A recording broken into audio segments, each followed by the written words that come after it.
Doctors को देवदूत कहते हैं जो हर हाल में लोगों की जान बचाते हैं। देश इस वक्त कोरोना जैसी महामारी से जूझ रहा है और देश में तीसरी लहर की आहट है। ऐसे में चेस्ट एक्सपर्ट डॉक्टर विभू का क्या कहना है, बातचीत की हमारे संवाददाता अजीत श्रीवास्तव ने। जुलाई यानी डॉक्टर्स डे होता है। उस डॉक्टर डे में तमाम डॉक्टरों ने जो सेवाएं की हैं उसके लिए उनका धन्यवाद देना होता है। लेकिन उससे पहले हमारे साथ डॉक्टर विभू क्वात्रा साहब हैं, इनसे बात कर लेते हैं कि इस डॉक्टर डे पे उनकी क्या कुछ तैयारियां हैं। और चाइल्ड स्पेशलिस्ट हैं, विभू नर्सिंग होम में हैं आप। डॉक्टर साहब, 1 तारीख को लेकर डॉक्टर्स डे में पहले तो बहुत बहुत शुभकामनाएं। तैयारियां क्या हैं आप? ये डॉक्टर्स डे जो है वो थोड़ा सा खास है हम लोगों के लिए, क्योंकि मैं पीडियाट्रिशियन के साथ साथ पल्मोनोलॉजिस्ट भी हूं और इस डॉक्टर्स डे पे हम ये पूरा तरीके से डॉक्टर्स डे जो है वो समर्पित कर रहे हैं हिंदुस्तान की जनता पे। उसके अंदर क्या है कि कल रात्रि 8 बजे जो है हम चेस्ट काउंसिल ऑफ इंडिया, जो हिंदुस्तान की एक बहुत बड़ी एसोसिएशन है, सारे पल्मोनरी स्पेशलिस्ट हिंदुस्तान के जो हैं उसके अंदर हैं, हम लोग जो है उसमें 5 से 6 व्यक्ति जो हैं वो एक पैनल डिस्कशन कर रहे हैं। कोविड की तीसरी वेव आएगी नहीं आएगी, और अगर आएगी तो उसके साथ हमारे को क्या प्रिकॉशन लेने हैं और उसकी प्रिवेंशन और उसको टैकल कैसे करना है, उसके ऊपर हम लोगों का एक मंथन होगा। तो मैं गुजारिश करूंगा हिंदुस्तान की जनता से कि आप लोग जुड़िए और इसका पूरा फायदा उठाइए। आप लोग तो सेवा जनता की हमेशा करते आए हैं, लेकिन उसमें कई ऐसे हैं जो रामदेव जैसे लोग तमाम अटैक भी कर देते हैं। कुछ ऐसे लोग हैं परिजन जो डॉक्टर पे भी अटैक करते हैं, लेकिन आप सब लोग को उसको भी आप लोग इग्नोर करते हुए आगे बढ़कर तीसरी वेव की आप बातें करते नजर आएंगे। देखिए, ये सब तो हम कहते हैं प्रोफेशनल हैजर्ड्स हैं। अगर एक पुलिस वाला है तो वो बाहर निकलता है तो उसको पता है कि हर तरीके के लोग मिलेंगे। वैसे ही डॉक्टर्स को भी पता है कि हर किस्म के व्यक्ति होंगे और हर किस्म के लोग मिलेंगे। कौन क्या बोलता है इस सब के बारे में हम कुछ नहीं कहते। हम कहते हैं हम अपनी सेवा जो है वो जारी रखेंगे। और कोविड टाइम्स के अंदर अगर कोई भी आपको मेरे बारे में बताएगा तो मैंने एक दिन भी एक ओपीडी भी अपनी मिस नहीं करी।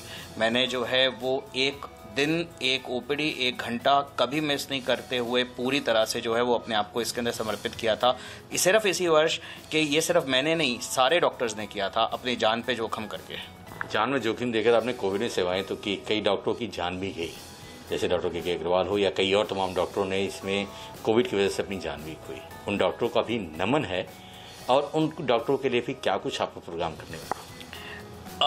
डॉक्टर के अग्रवाल या बाकी डॉक्टर्स का सिर्फ मैं नाम नहीं लूँगा, मैं कहूँगा बहुत लोगों ने इस महामारी के अंदर जो है वो अपनी जान दे चुके हैं। सिर्फ डॉक्टर्स नहीं, बहुत मरीज भी हैं। मैं चेस्ट काउंसिल ऑफ इंडिया की तरफ से जो है वो सबको जो है वो श्रद्धांजलि देना चाहूँगा। चलिए, ये डॉक्टर विभू क्वात्रा जिसने साथ पे कहा कि डॉक्टर्स डे पे फिर से वो जनता के बीच जनता की सेवा करते नजर आएंगे और थर्ड वेव के बारे में कैसे बचाव कर सकते हैं, वो आएगा या उसे आने से कैसे रोका जा सकता है, इन तमाम बातों पर वो जनता के साथ सीधे संबोधन करते नजर आएंगे। कैमरामैन अजय के साथ अजीत श्रीवास्तव, इंडिया न्यूज़, दिल्ली। देश आज 30वां नेशनल डॉक्टर्स डे मना रहा है, यानी कि इससे पहले 29 बार हम ये डे मना चुके हैं। लेकिन ये जो कोविड काल है इसमें सबसे ज्यादा डॉक्टर्स की अहमियत समझ पाए हैं, उनका मान सम्मान और दर्जा और ज्यादा ऊंचा हो गया है और ज्यादा बढ़ गया है। लेकिन इस कोविड काल में ही मरीजों का ट्रीटमेंट करते हुए कई डॉक्टर्स को हमने खोया भी है। कोरोना काल में अपनी जान की बाजी लगाकर डॉक्टर्स इलाज करते हुए नजर आए, लेकिन दूसरी लहर में 798 डॉक्टर्स ऐसे हैं जिन्होंने अपनी जान गंवाई। आपको सिलसिलेवार तरीके से बता देते हैं कहां कितनी कैजुअल्टी हुई। दिल्ली में 128 डॉक्टर्स ने कोविड मरीजों का इलाज करते करते संक्रमित होकर दम तोड़ दिया। हरियाणा में ऐसे डॉक्टर्स की गिनती 3 है, पंजाब में 3, महाराष्ट्र में आंकड़ा ज्यादा 23 है, हालांकि दिल्ली सबसे ज्यादा आंकड़ा। उत्तर प्रदेश जहां 79 डॉक्टर्स की मौत हुई, बिहार 115 यह आंकड़ा है, राजस्थान 44 डॉक्टर्स हम खो चुके हैं, गुजरात से 37 डॉक्टर्स इलाज करते करते ही संक्रमित हुए और फिर दम तोड़ दिया। गोवा में 2 है ये आंकड़ा, कर्नाटक में 9, केरल में 24, जम्मू कश्मीर में 3, केरल में 24, तेलंगाना में 34, उत्तराखंड में 2, तमिलनाडु में 50, पुडुचेरी 1, असम में 8, त्रिपुरा 2, पश्चिम बंगाल में 62 डॉक्टर्स ऐसे रहे जिनकी जान नहीं बच पाई, Jharkhand 39 doctors, Odisha 34 doctors, Chhattisgarh 5 doctors और आंध्र प्रदेश जहां 40 डॉक्टर्स को हमने खोया है इस कोविड काल की दूसरी लहर में। दूसरी लहर बहुत ज्यादा खतरनाक है, ये बार बार हम आपको बता भी रहे हैं, दिखा भी रहे हैं, और कैसे डेल्टा वेरिएंट की वजह से दूसरी लहर और ज्यादा खतरनाक होती चली गई। लेकिन अब डेल्टा प्लस वेरिएंट है और इसी बीच तीसरी लहर का खतरा भी हम सब के सर पर मंडरा रहा है। आज डॉक्टर्स डे के मौके पर हम देश के जाने माने डॉक्टर्स से मिलेंगे, उनसे बातचीत करेंगे और आप तक ये संदेश पहुंचाएंगे कि कोविड प्रोटोकॉल्स कितने ज्यादा जरूरी हैं। आप थोड़ी सी सावधानी रखेंगे तो खुद भी संक्रमित होने से बच जाएंगे और डॉक्टर्स के लिए भी बड़ी परेशानी नहीं खड़ी होगी। हमारे साथ डॉक्टर सचिन नायक जुड़ गए हैं, सबसे पहले उन्हीं से शुरुआत कर लेते हैं। डॉक्टर सचिन, बहुत स्वागत है आपका इंडिया न्यूज पर और बहुत बहुत शुभकामनाएं डॉक्टर्स डे की।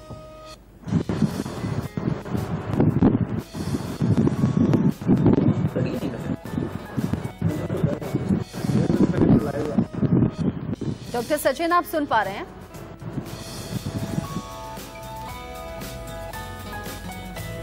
नेशनल डॉक्टर्स डे के मौके पर उसके इतिहास को जानना समझना बड़ा जरूरी हो जाता है। हर साल भारत में 1 जुलाई को नेशनल डॉक्टर्स डे मनाया जाता है। साल 1991 में इस दिन को मनाने की शुरुआत केंद्र सरकार की तरफ से ही हुई थी। तभी से डॉक्टर्स का एक तरीके से थैंक यू हम कहते हैं। इस साल इस दिन को डॉक्टर्स के सम्मान में मनाया जाता है। उनकी जो योगदान है स्वास्थ्य विभाग में उसे मानते हुए, जताते हुए उन्हें थैंक यू कहा जाता है। डॉक्टर विधान चंद्र रॉय देश के महान चिकित्सक के रूप में जाने जाते हैं और ऐसे तमाम बड़ी लंबी लिस्ट है ऐसे डॉक्टर्स की जिन्होंने इसमें सहभागिता निभाई है। पश्चिम बंगाल के दूसरे मुख्यमंत्री भी रहे। चिकित्सा विज्ञान के क्षेत्र में उन्हें भारत रत्न से सम्मानित किया गया। ऐसे में बड़ी उपलब्धि तो हासिल की ही है देश के जाने माने बड़े डॉक्टर्स ने, लेकिन एक जो योगदान वाला जज्बा होता है, वो जो त्याग वाली भूमिका होती है, वो भी डॉक्टर्स में ही देखने को मिली है।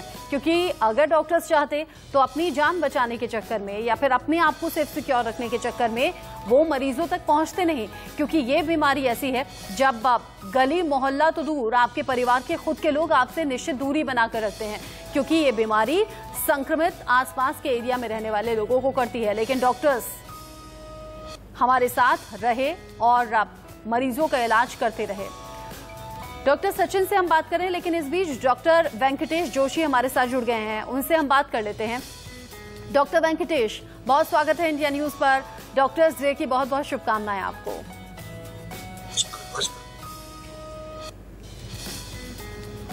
डॉक्टर वेंकटेश, अब ये सिर्फ आज का एक दिन नहीं है। कोविड काल में हर दिन हमने डॉक्टर्स के जज्बे को सलाम भी किया है, अप्रिशिएट भी किया है और दर्शकों से बार बार यही कहते रहे हैं कि जब डॉक्टर्स इतनी बड़ी कुर्बानी दे सकते हैं अपने घर परिवार से दूर रहकर, तो लोगों को कोविड प्रोटोकॉल्स का ध्यान रखना चाहिए, उन्हें फॉलो करना चाहिए। आज के दिन क्या संदेश देंगे आप?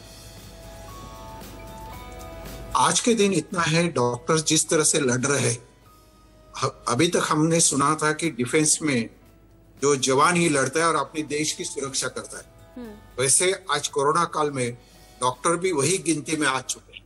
जैसे एक आधा जवान सरहद पे लड़ता है, वैसे अपनी जान धोखे में डालकर डॉक्टर ने देश की सेवा किया। इस कोरोना महामारी में जो त्रिसूत्र है, एक खुद की इम्यूनिटी बढ़ाओ और जो सोशल डिस्टेंसिंग, मास्क, सैनिटाइजर, इसका यूज करो। इससे ही अपन कोरोना का प्रतिबंध कर सकते हैं, कोरोना को प्रिवेंट कर सकते हैं, कोरोना से विजय हासिल कर सकते हैं। जी डॉक्टर वेंकटेश, बाकी के आम दिनों में और इस कोविड काल के दिनों में आपने क्या अंतर महसूस किया? किस तरह से जोखिम महसूस किया? परिवार से दूरी रखनी पड़ी? ये तो सही है, एज ए डॉक्टर एक ह्यूमन बीइंग भी है।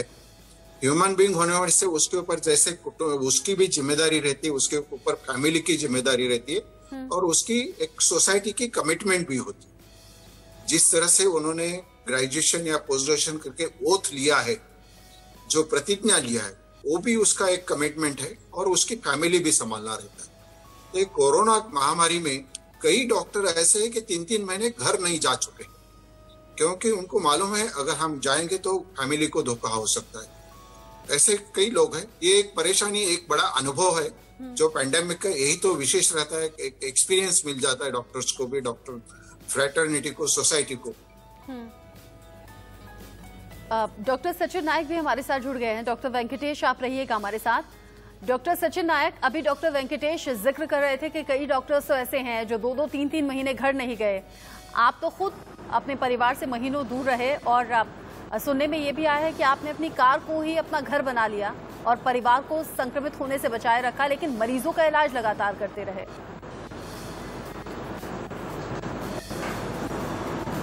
सबसे पहले तो मैं धन्यवाद देना चाहूँगा इंडिया न्यूज़ का कि मुझे यहाँ आमंत्रित किया। और जो डॉक्टर वेंकटेश बोले 100% सही है। मैं ही नहीं, डॉक्टर वेंकटेश खुद और हमारे चिकित्सा जगत के सभी डॉक्टर लोगों ने अपनी तरफ से पूरी कोशिश करी और पेशेंट का इलाज करते हुए इस वायरस से लड़ते हुए इसका पूरा ध्यान रखा कि कैसे ये चेन हम लोगों से कहीं आगे ना बढ़े। तो डॉक्टर वेंकटेश और उनके जैसे सभी चिकित्सक भाइयों का भी मैं धन्यवाद देना चाहूंगा कि उन्होंने इस परिस्थिति में कंधे से कंधा मिलाकर देश की सेवा करी। किस तरह की परेशानियां आपको इन दिनों आई डॉक्टर सचिन?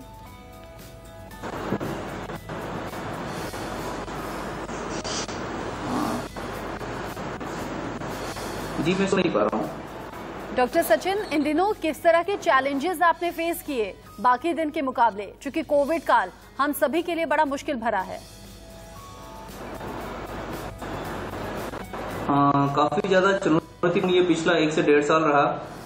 वैसे तो कई सारी बीमारियां हैं जिनकी इन्फेक्टिविटी ज्यादा है, लेकिन उन सब के मुकाबले कोविड की इन्फेक्टिविटी कहीं ना कहीं बहुत ज्यादा रही और इससे इन्फेक्ट होने का डर सभी चिकित्सक भाइयों के मन में बना रहा। और इसमें बीमारी का इलाज करते करते खुद को एक काफी ज्यादा रिस्क में, जिसमें जान माल का भी नुकसान हो सकता है, ऐसी रिस्क में रखते हुए अपने परिवार से दूरियां बनाते हुए सभी चिकित्सक भाइयों ने काफी चुनौती भरे समय का सामना किया है और कहीं ना कहीं वो इस कदम के लिए धन्यवाद का पात्र है।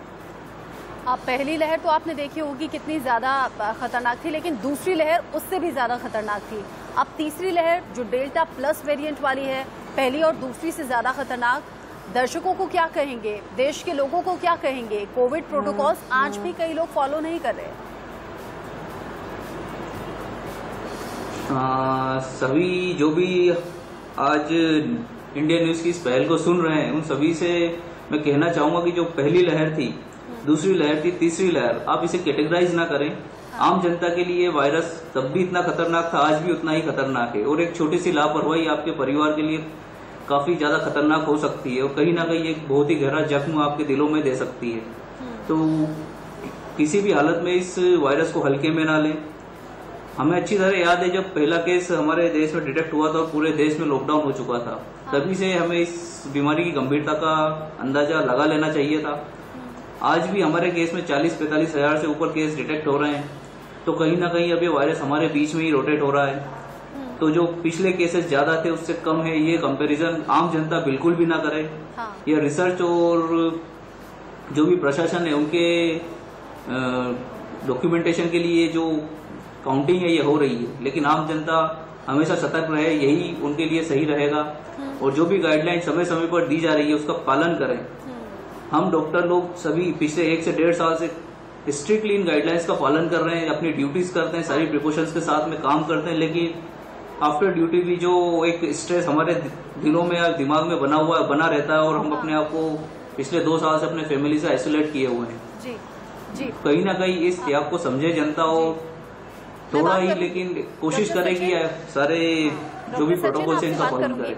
डॉक्टर सचिन, डॉक्टर वेंकटेश, आप दोनों रहिएगा हमारे साथ। इस बीच बहुत बड़ी खबर आ रही है, मुलायम सिंह की तबीयत बिगड़ गई है। गुरुग्राम के मेदांता अस्पताल में मुलायम सिंह यादव को भर्ती करवाया गया है। कहा जा रहा है कि बेचैनी की शिकायत उन्हें रही, सांस लेने में तकलीफ जैसा उन्होंने महसूस किया, जिसके बाद उन्हें गुरुग्राम के मेदांता में भर्ती करवाया गया है। मुलायम सिंह यादव की जांच में डॉक्टर्स की टीम लगी हुई है जो उनके स्वास्थ्य पर नजर बनाए हुए है। इसी बड़ी खबर के साथ एक छोटे से ब्रेक का वक्त है, तुरंत लौट रहे हैं।